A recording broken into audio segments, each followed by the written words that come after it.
Hi, hello po. Isang napakagandang araw sa inyong lahat.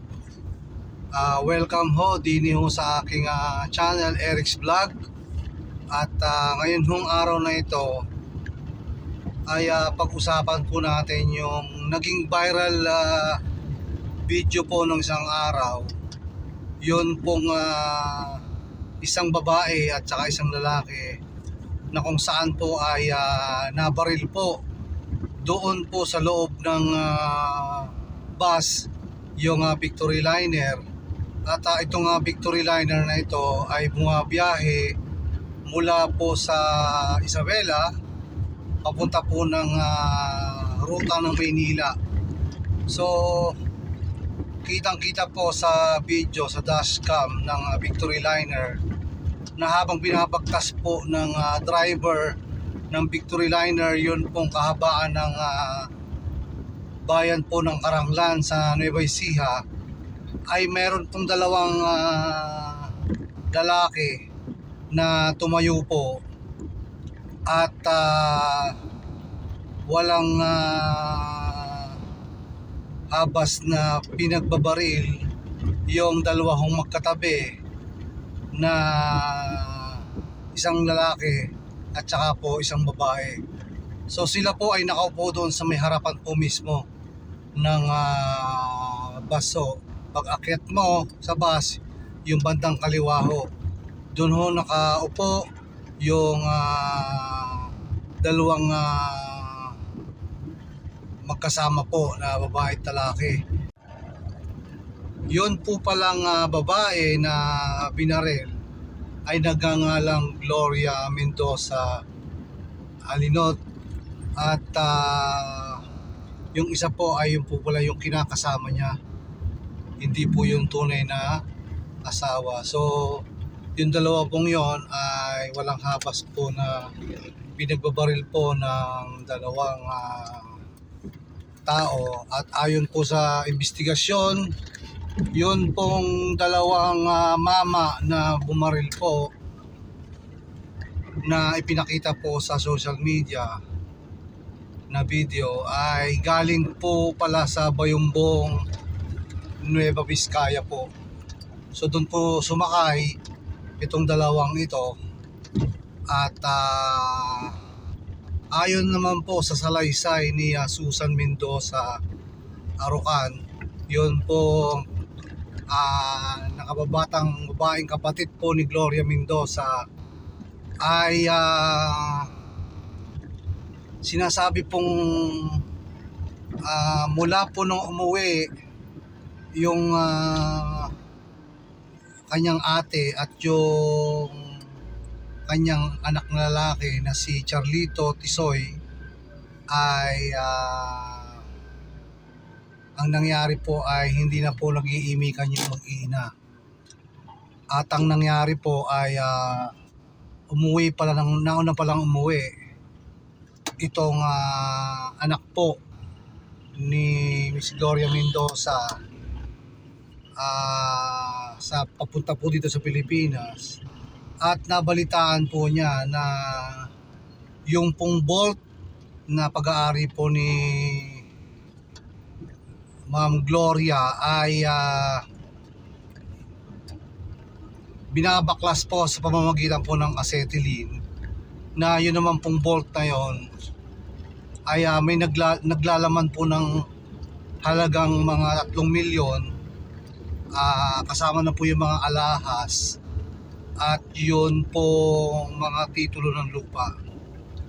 At dahil po dyan nung umuwi po yung napatay na si Gloria, ay kanya pong kinasuhan yung kanyang anak na si Charlito o Tisoy ng robbery at saka po carnapping, dahil po yung sasakyan na Isuzu D-Max po ay kinuha daw po ng anak ng Gloria, kaya kinasuhan po ng robbery at carnapping yun pong sariling anak. At dahil po dyan ay may warrant of arrest po yung kanyang anak Subalit nakapagpiyansa po yung kanyang anak. Ayon po sa kapatid na si Susan Mendoza Arucan ay nakapagpiyansa po yung anak ng 720,000 at yun daw po pinagpiyansa doon ay maaaring galing daw po doon sa mga lupa na pinagbili o hektaryang lupa na nagkakahalaga po ng 1.5 million. So yun po yung sinasabi na nangyari po, kaya nagkaroon po ng kasuhan doon po sa pagitan ng ina at anak. At ayon din po sa mga report, nag-areglo na daw po itong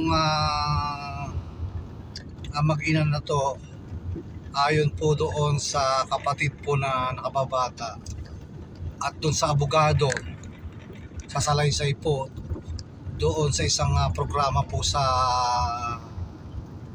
telebisyon. At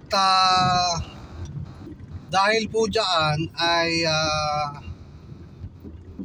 ang malaking katanungan po ay sino kaya ang nagpapatay po doon sa kay Gloria, yun pong binaril doon sa loob ng bus. So yun po ang malaking katanungan. At may mga nagtatanong din bakit nag-commute yung anak, yung Gloria, samantala mayroong sakyan. Subalit ang salaysay po ng nakababatang kapatid ay inutusan yung katulong na tumawag ng tricycle at magpahatid po ng ihatid yung Gloria at maaaring yung kinakasama doon sa Victory Liner sa estasyon ng bus. At hindi na po sila nag-commute at sila po ay papunta pala ng Tarlac upang kuhanin po yung mga alahas na nagkakahalaga po ng kalahating milyon.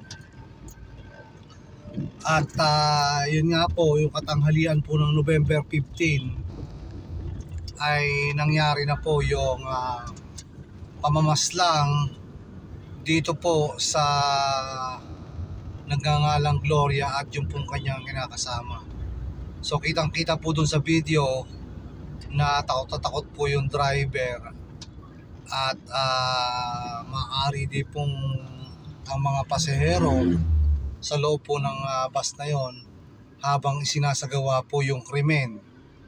So yun po ang malaking katanungan ngayon, na sino ang nag-hire sa dalawang lalaking ito at bakit walang habas na pinatay yung babae kasama na po yung kinakasama na doon nga po kasama sa bus nung sumakay. Ay yan po yung malaking katanungan po ng mga nakapanood po ng video.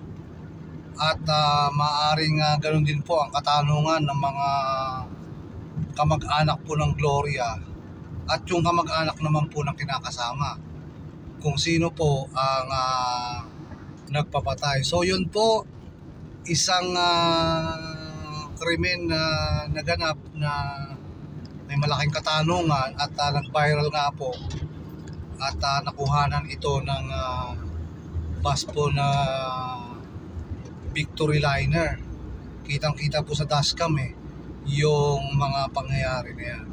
So yan po ang tungkol po sa nag-viral video na binaril po na taga Isabela, Kawayan, Isabela ay napanood na po halos lahat din ng mga netizen po dahil nagkalat po ang video nito sa YouTube at mga television din, social media, yung nangyari pong actual video. At ayun po, So yun po ang malaking katanungan ngayon ng mga tao. Sino ang nagpapatay po doon sa ina yung Gloria? Yun po ang malaking katanungan na naiwan po dahil po doon sa isang karumal-dumal na krimen na naganap po. So yun muna po ang ating vlog po ngayong araw na to. Kalat na po sa social media yung video na yan, kaya natalakay po natin yung viral video po na yan na isang matinding pagpaslang doon po sa babae at doon sa kinakasama niya na nag-iwan ng malaking katanungan po sa mga nakapanood, lalong-lalo na po doon sa mga kamag-anak ng mga biktima. So isang mapagpalang araw po muli sa inyo at lagi po tayong mag-iingat and God bless po sa inyong lahat, and pasuyo na lang po. Baka po pwedeng mag-subscribe po kayo sa ating channel at para mapanood nyo po yung mga latest news, mga latest update po sa mga kaganapan, lalong-lalo na po dito sa Pilipinas at sa buong mundo rin. So yun po, Eric's Vlog po. Please subscribe po.